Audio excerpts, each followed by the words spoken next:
Good afternoon and welcome to our Sunday session, The Gardens of Ripponlea Estate with Jane Edmondson and Justin Buckley. We're coming to you today from the lands of the Boonwurrung people of the Kulin Nation. I pay my respects to elders past, present and emerging, and acknowledge and uphold the continuing connection to land, waters and community. We are so pleased to be having this conversation here today at the beautiful Ripponlea Gardens, which have been closed for several months, have now reopened following the easing of restrictions, and it is in full spectacular bloom at the moment, so we're very lucky to be here today. And remember, Glenara residents can sign up for free access to the gardens, and we'll give you a little bit more info about how you can do that a bit later on. And now to introduce our In Conversation partners. Welcome to Jane Edmondson, OAM. Thank you. Gardener, horticulturalist, author and TV and radio personality. Jane is perhaps best known for her long-term contribution to ABC's Gardening Australia program and is a regular contributor to Talkback Radio in Melbourne. She's also the author of no less than 5 cookbooks, including one of my mum's favourites, Jane Edmondson's Favourite Plants. Justin Buckley is Gardens Manager at the National Trust of Australia, Victoria. He oversees the management of all National Trust gardens in Victoria and manages the heritage sites of Labassa, Glenfern, Ripponlea and Como, 3 of those are in Glenara. So we're very lucky here. He's a qualified horticulturalist with more than 20 years industry experience. Today, Justin and Jane are just going to talk about what makes Ripponlea so special. We're just going to have a yarn about this place. Special insights, personal favourites. So let's get straight into it. There's a chat line that you can ask your questions in, and we'll get to those at the end. We've allocated some time to do that. Jane, I'll start with you. What's your personal association with Ripponlea over the years? What's that been? Thanks, Ellie. I've had a long association, actually, just considering my age. But when we were little, we came from Mildura, and my mum and dad lived in North Caulfield, which is sort of neighbourhood suburb.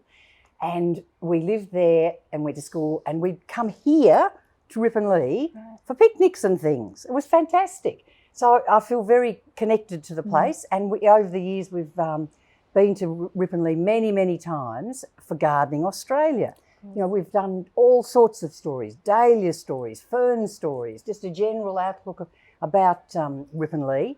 And so I think we would have been here a good 10 or 15, maybe longer.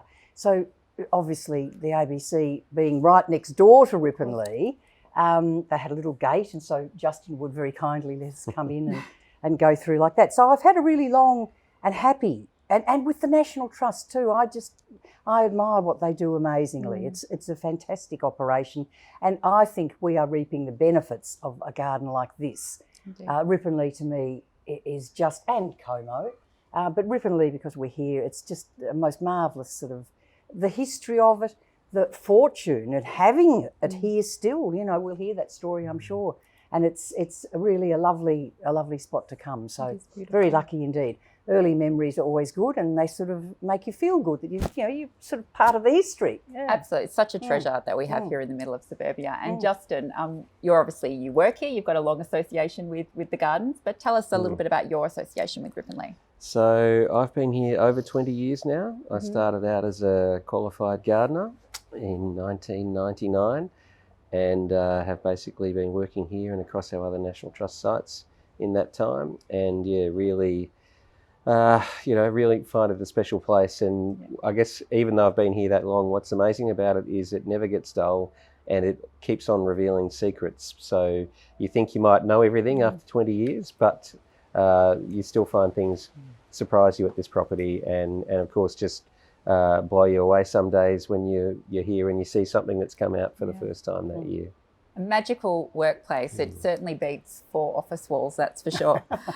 So the history of the property, we might just map that really quickly. I think people are quite interested. This property dates back to 1868. Did you want to sort of give us a very brief timeline of Ripponlea? That's right. So Frederick Sargood was the originally developed Ripponlea for his family home, and the Sargoods were wealthy merchants, and the property was around 50 acres originally, and we call it an estate because it really was more than just a house. It was a 14-acre pleasure garden. It was cow paddocks. There was a firing range, all the kinds of things that you would that you would have if you had 50 acres. And so Sir Frederick was very passionate about his garden, and so a large section of that 50 acres was dedicated to an ornamental garden. Of course, pre-settlement, this was a very different place. We're on quite sandy soil here. There was not a lot of water on the site, and of course, to turn that landscape into a sort of an English style landscape, and what was fashionable at the time, involved a lot of work and a lot of input and expense on their part. But as I say, the garden really is what is so significant about the property. So there's lots of lovely mansions around town, especially from this period, but very few of them have that original garden still attached and still intact. So while we have a lot of very nice properties across the National Trust portfolio, as gardeners, we're very proud of Ripponlea because the garden itself is so significant. Yeah. So I find it fascinating. He was a very interesting man. He was a very peaceful sort of, that typical high Victorian person who was interested in everything. And Sir Frederick Sargood, he had, how many kids did he have? 7? Was it? It was a lot of children. There was 10 children. 10 children. And here in Ripponlea, they had 7 maids and seven gardeners. And the head gardener, he was really interesting. That he came all the way from Scotland, and head gardeners in those days were really, really, needed, weren't they? To be able to establish, as you said, an English-style garden. And this fellow, Anderson, he came all that way and he stayed here for years and years and years. And he would have been a highly esteemed fellow. But Sir Frederick Sargood, he was also a Member of Parliament. He was the Minister for Defence and Education in the Victorian Parliament, which is a weird combination. This is before Victoria was, allied into the Federation. And then he went into federal politics. So he was a very busy man, and he had a very fine send-off as a politician, fanfare and guns when he died and all that sort of thing. So he was really a remarkably an esteemed gentleman. And I heard that the stories that he was quite ahead of his time when it came to engineering and irrigation, and was reaping the benefits of that foresight now. Do you want to talk a bit about that, Justin? Yeah, that's right. So I think he had exposure to a lot of expertise being the minister when a lot of the pipes and the drains were being laid out around this part of town. And so he actually utilised that. So even though it might not appear that way now, the area around here, there was a lot of water that needed to be drained when they were developing areas like Caulfield, for example. So a lot of excess groundwater, and that was harnessed and collected in the lake here for irrigation. So when you see the lake at Ripponlea, it's not a natural structure, or a small part of it was probably a natural water body, but then it was greatly enlarged. Water off the house, water from surrounding areas was collected and stored in the lake for irrigation. And it really is a system that you would think was cutting edge today, but it's nearly 150 years old. Time, wasn't he? Very much. Quite amazing. But Ripponlea itself was a fair way out, wasn't it? It wasn't sort of like now it's right in the sort of circle of inner suburbia sort of thing, but really Ripponlea was way out in those days early on. So he really was quite a man ahead of his time. That's right, yeah, and so they had to be quite self-sufficient. There was, of course, a family of 12. There was staff of about a dozen people as well, and they were all fed on site. The staff lived in housing that was built for them that's now in the nearby streets, and there was a lot of people to just keep fed every day, as well as keeping the garden looking great. And that's what I love how the National Trust, we'll hear that story, I'm sure, but how it's kept it much like it was, although it's got a vegetable garden, but it's a wee bit different than it was. And as you said, they had to be self-sufficient. The orchard, they would have, that really spoke a lot of Sargood, because he showed himself to be, the breeding of plants, how to grow these orchard plants, and just the gardens themselves, although it's very Englishy, that was what they did. It was a garden-esque time, wasn't it? And people just sort of ran with the flow of having those kind of plants that associated with English plants like elms and oaks and all that kind of thing. But the other thing was that there was the association for bringing acclimatisation, for bringing plants in from lots of places all around the world to see how they would grow in this new colony of Victoria. And so he did that, and that's why we've ended up with so many truly magnificent trees. And it's such a verdant place, isn't it? Really, on a hot day like today, you just come in here and it's absolutely wonderful. So Ripponlea is really a good link between all of the different elements, but to take us back to the past. It's a lovely little thread that links the sort of fabric. Yeah.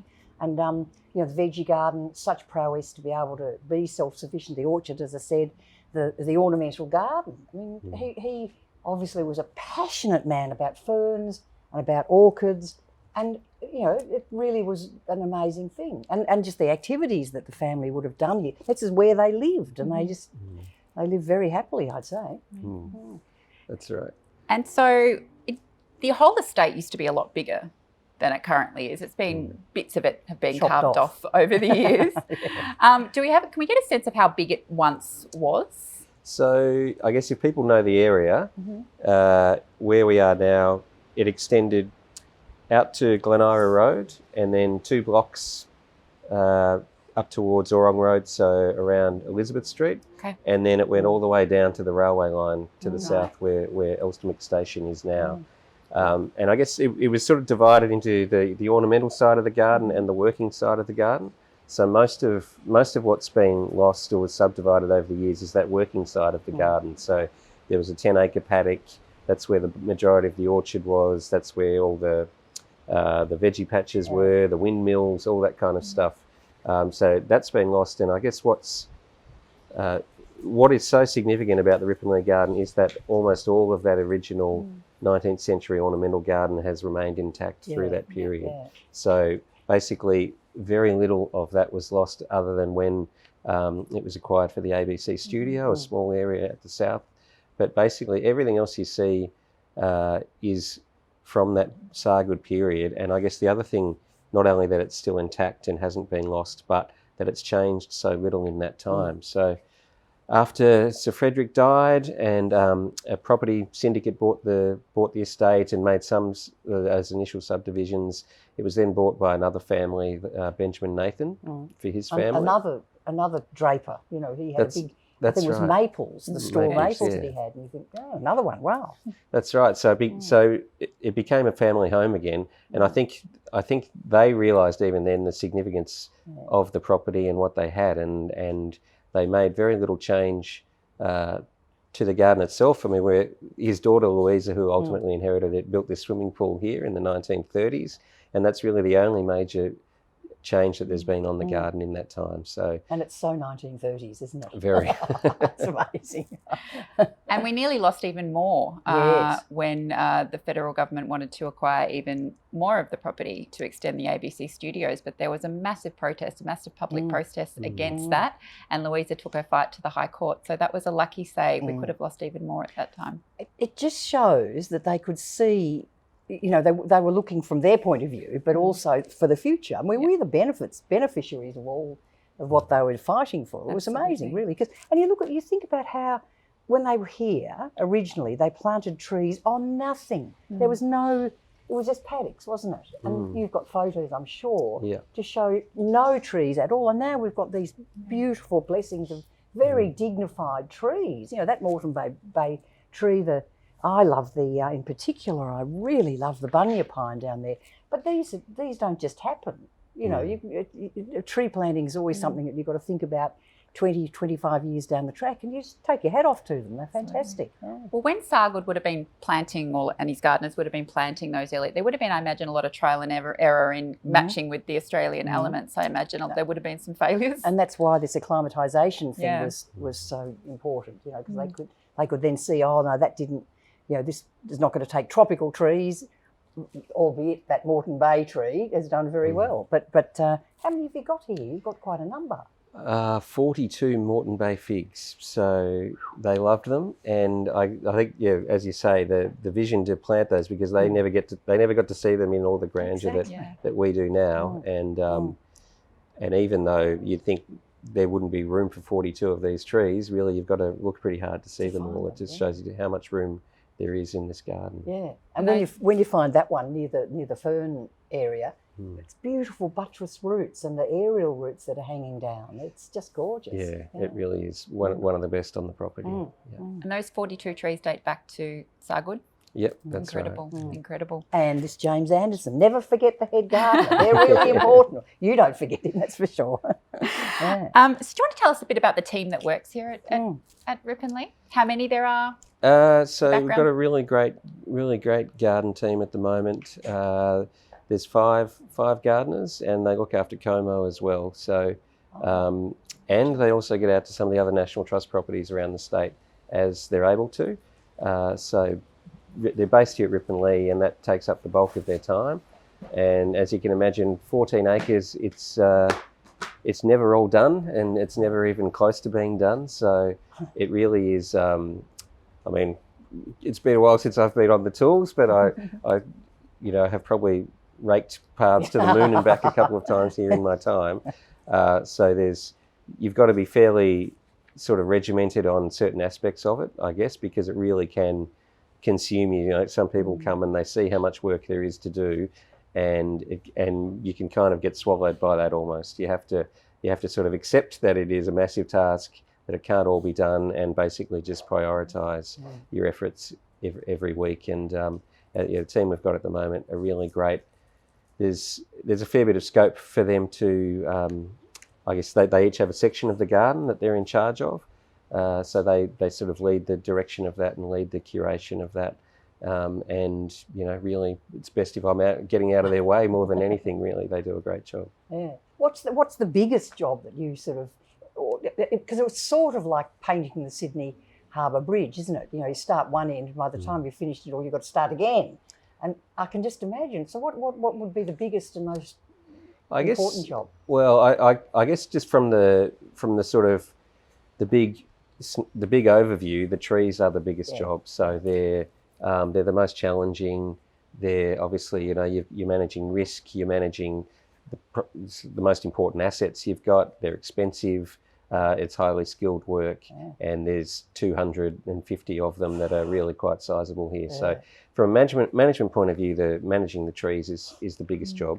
From the garden point of view, and just having it looking like it should, the mowing of the lawns and raking the paths, like it or not, that is just something that we've absolutely got to be religious about. So it doesn't matter what you were doing or what you'd hoped to do that week. When it comes time to rake that path and cut that lawn, then that's the priority. Because that's what the general public who are going to come through the gates, that's what they're going to see, isn't it? Yeah, that's right. Yeah. And clean the gutters, I suppose. That's another unfortunate job. That's right. There's a lot of trees. Just talking of tree management, I mean, that's a huge job in itself. But the bunya pine, which we've talked about, which is really one of my favourite trees. It's just the most beautiful dome-shaped conifer, and it's really lovely.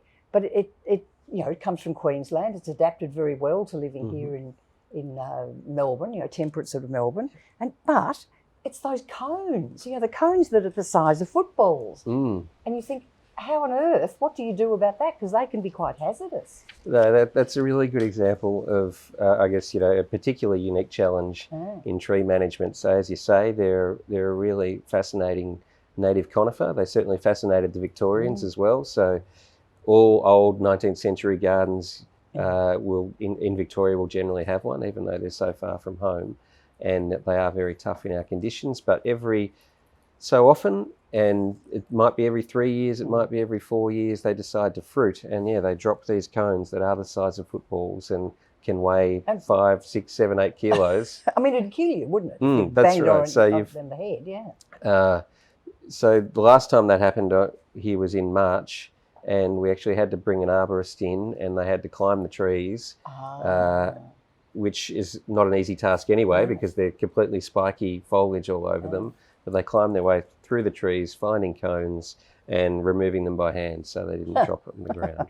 Sometimes they're called a monkey puzzle, aren't they? I know it's a different Eric area, but they are called because of those spiky, branches. And then amazing. I've actually seen the cones being a drone being used to see where the cones are on the trees, so that arborists can get up there but that's amazing. But you have it all blocked off, don't you? That's right. So people can't go too near. We rope them off when they're fruiting, And as people might know too, the nuts that are the size of eggs almost were very sought after by the indigenous people where they're originally from, and so yeah, we've harvested them, and Attica, a local restaurant, has put them on the menu before. And do you roast them? Is that what you do? Yeah, actually, they because they're a little bit resinous. They are a pine tree, but actually the restaurant just found they grated them with a really fine plane and had them raw as a sort of a garnish,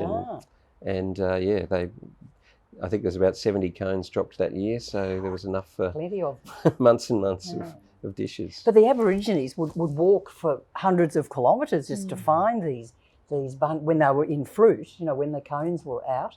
So they would have massive parties underneath them, I can imagine. Yeah. Ben Shirley comes down here from Attica quite a bit, doesn't he, to source various things? That's right. They were growing a lot of stuff for the restaurant here just up until basically COVID situation. But yeah, they've been really good friends of Ripponlea and the National Trust as well. It's a wonderful partnership. Some more features that are... You want to say something, Jane? I was going to say about the features. Yes. Let's talk about our favourite parts of Ripponlea. What's your favourite bit? If you could take one bit away in your pocket, yes. I would say the fernery. I think that's an outstanding... It's a Victorian feature because in the Victorian times, there was this mania to grow ferns.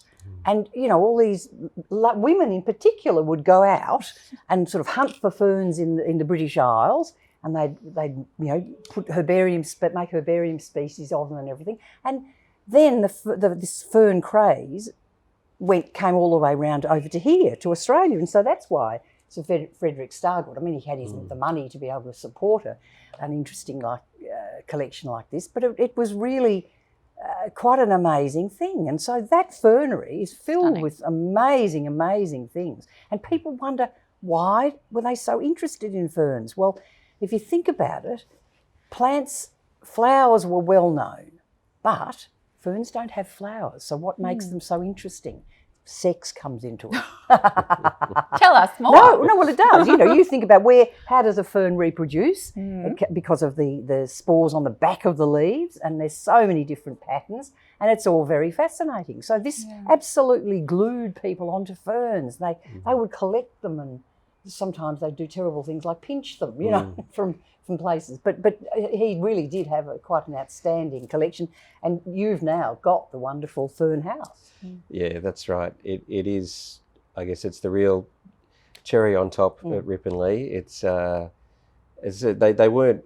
It wasn't unique back in the 19th century. Every large major municipal garden had some kind of fernery.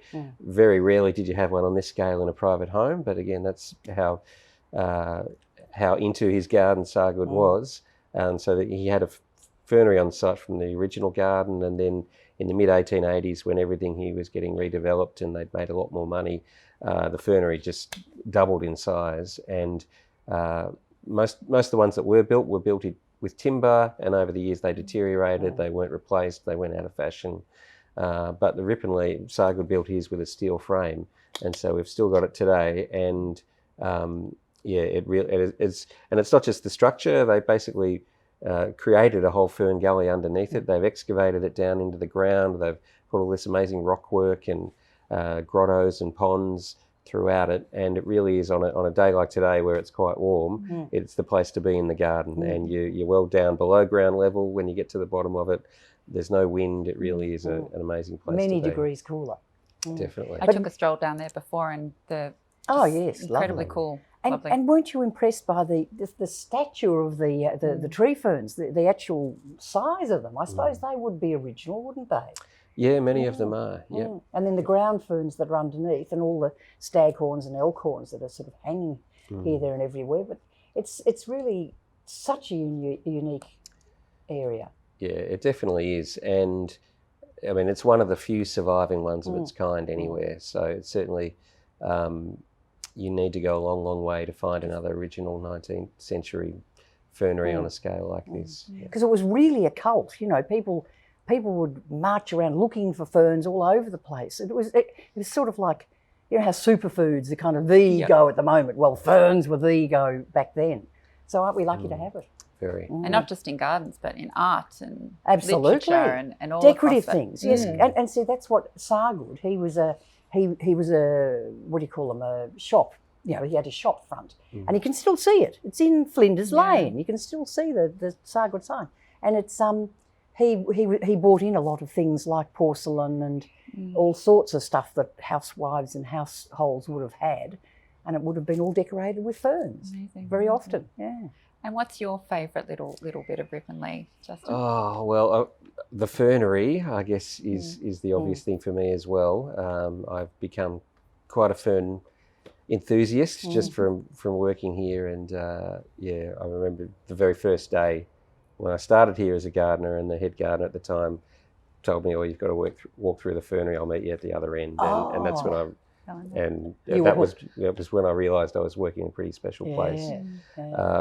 I guess there is probably, it's not something that's so apparent to the visitor, but that water supply and that irrigation supply I talked about is really amazing as well. Was really visionary, and enables us to do things here that we wouldn't be able to do if we were just reliant on mains water.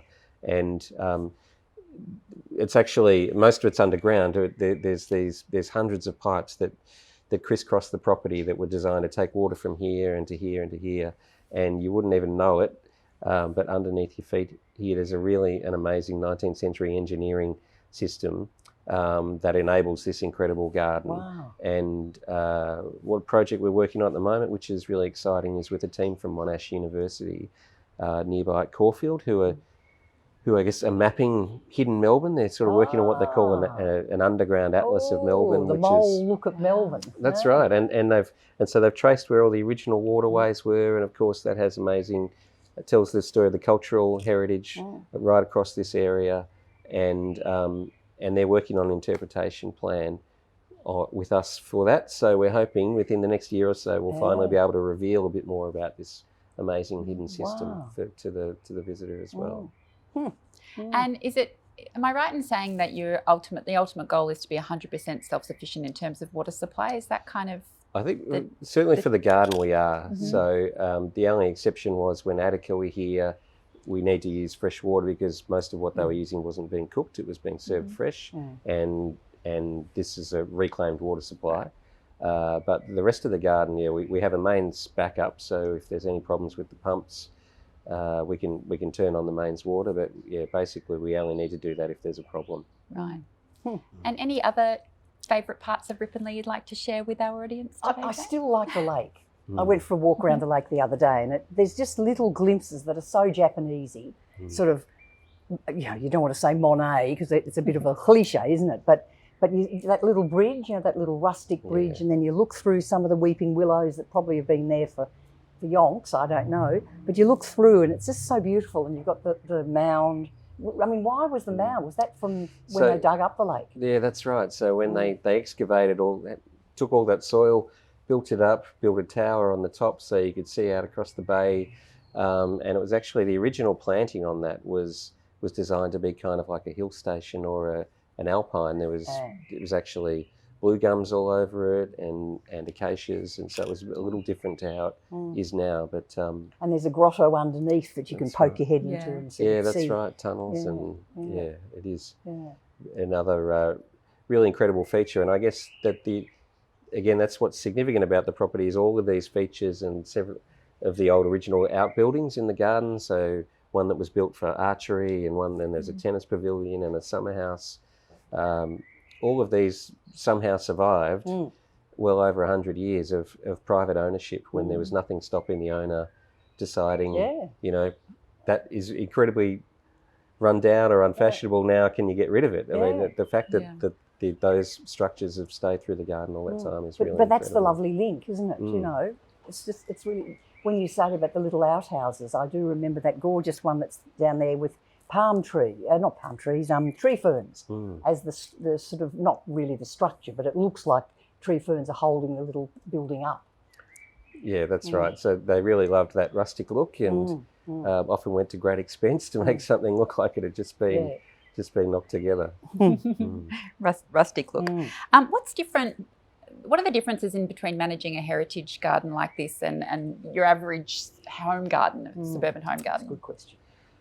Well, I guess whatever we do here, we've got to maintain the integrity of what makes the place special in the first place. So it's about understanding what's significant about it and why that is significant, and whatever you're doing, sort of supporting that, I guess, is the simple answer. So, I mean, unlike a heritage building where if you do the right things in terms of maintenance for that building, it'll basically stay as it is indefinitely. Of course, gardens are always changing, always growing, living, dying. So it's not enough to just say, oh, we're going to look after it and keep it as it is. It's more complicated than that. But I suppose what we've got here, I mean, basically it's a 19th century garden. So that kind of makes our job easier than it sounds, because in the 19th century they were just so mad about gardening, and the world was their oyster, and there were new plants being discovered and brought off ships every day of the week.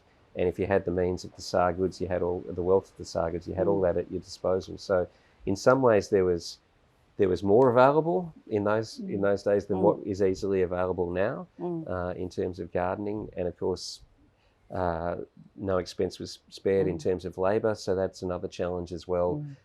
Maintaining gardens of this size without the same, I guess, labour resources as what they had in the past. Of course, we've got ride-on mowers and chainsaws and things like that as well these days. But I guess, so you want the garden's got to live and it's got to evolve, but really it's always got to have that essence of what was special about it in the first place. Yes, the heart of it. Because it would be very easy for a garden, I don't mean Ripponlea so much, but any historical garden to sort of put on a bit of a front and it becomes a bit Disneylandy.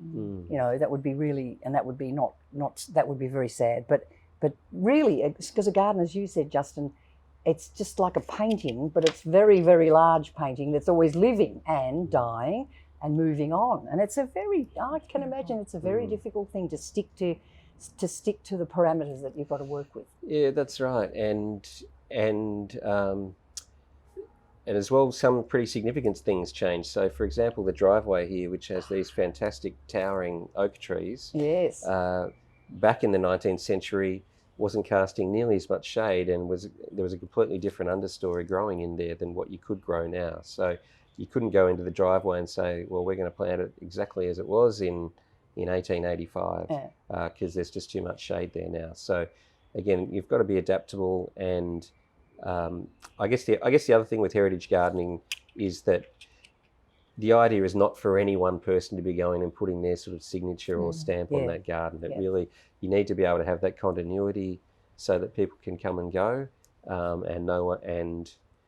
but the significance will stay the same, and no one's really sort of trying to put their mark on the garden. So you work with a master plan, and you've always got something to look ahead with. Yeah, that's right. So a lot of planning goes into it, as well as, like I've said, just a lot of labour week to week, keeping it looking good as well. Yeah. Do you miss being on the tools, Justin?